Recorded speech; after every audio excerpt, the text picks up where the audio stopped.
Right here in your hometown, how does it feel? And if anything, you know, a place that you carry such a heavy part in your heart, how do you feel about this? I'm overjoyed. I'm overwhelmed.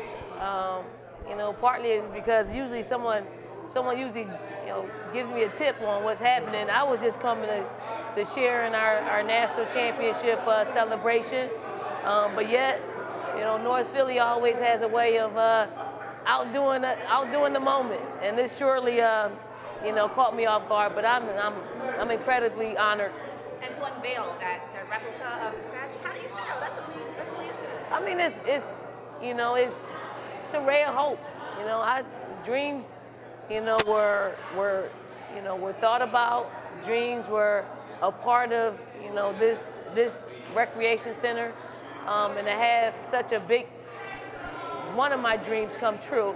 I want to share it with the community and share it with the young people who are, you know, who make up this community, because I was one of them, and I'm still one of them, and I just want to give a ray of hope so they can, you know, continue to be successful. What would it have meant to you for your mother to have been? You know, my mother is here. You know, I'm a very much a part of, you know, what she's instilled in me. You know, obviously she's been, you know, every step of my success. She's surely looking down on us right now and being very proud, like she's always been. What's it like coming back to North Philadelphia and seeing, I mean, in your wildest dreams, you couldn't imagine as a girl playing basketball here in the Hank Gathers Center, that one day you would ascend to these levels? Or did you not doubt yourself? Did that mean? Well, you dream about winning national championships, and you dream about winning gold medals and being Olympians. You don't really dream about, you know, having a street named after you, nor, you know, you never, you know, this wasn't part of my plan to come back and share. But when something happens to you as big as what's happened to me in my career, you know, I like to look back and reflect on how things happen. And those things happen because of the foundation that I got here in North Philly, here in the Hank Gathers Center, here in Moreland Center, here in the Raymond Rosen Housing Projects. What does it mean to you to be from here compared to anywhere? What does Philadelphia mean to you?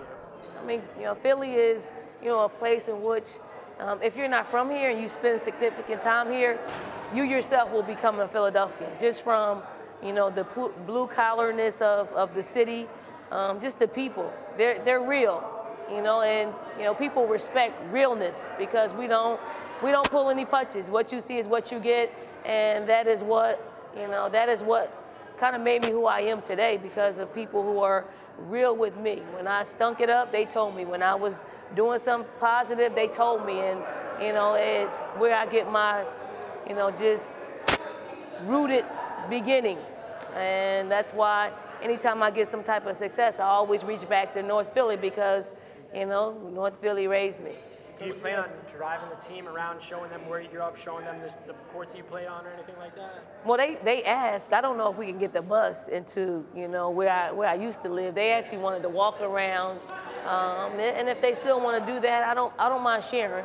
You know, I come from humble beginnings, and I'm not ashamed of where I grew up, because it gave me, you know, a foundation that I needed to be successful. So you got former players and current players here. A lot of them are very emotional to see this happen. What does it mean for you to share this moment with your team?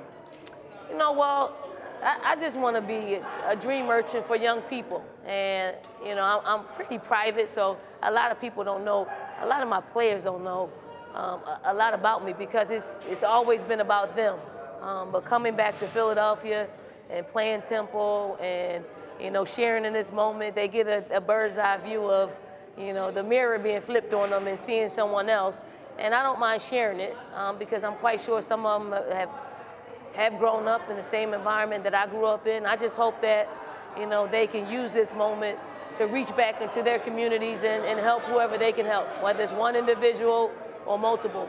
When was the last time you've been over to Dobbins? Dobbins, I was just in Dobbins in April. Oh, okay. Yeah, we had a celebration after we won the national championship, and it was great sharing in that moment as well. I was talking to Asia Wilson about her relationship with you. She said you guys have a love-hate relationship. We do. Hate? She threw hate in there? But no, but she also started crying, tears of joy, talking about it. Just what does that mean to have that kind of a connection with players? You don't typically see that. Well, I think with Asia, I think our relationship is real because it's raw. We can be who we are, whether that's me getting on her or whether me hugging up on her. So it is a tough love relationship in which she's open to it. A lot of players aren't open to that type of relationship because it sometimes leaves you vulnerable. And she's put herself in a vulnerable situation with me. And, I can't help but to give her every bit of knowledge that I have or just lend my support in any kind of way. Not just on the basketball court, because, basketball is a small part of what we do. If you can get the other part right, they're going to be incredible basketball players.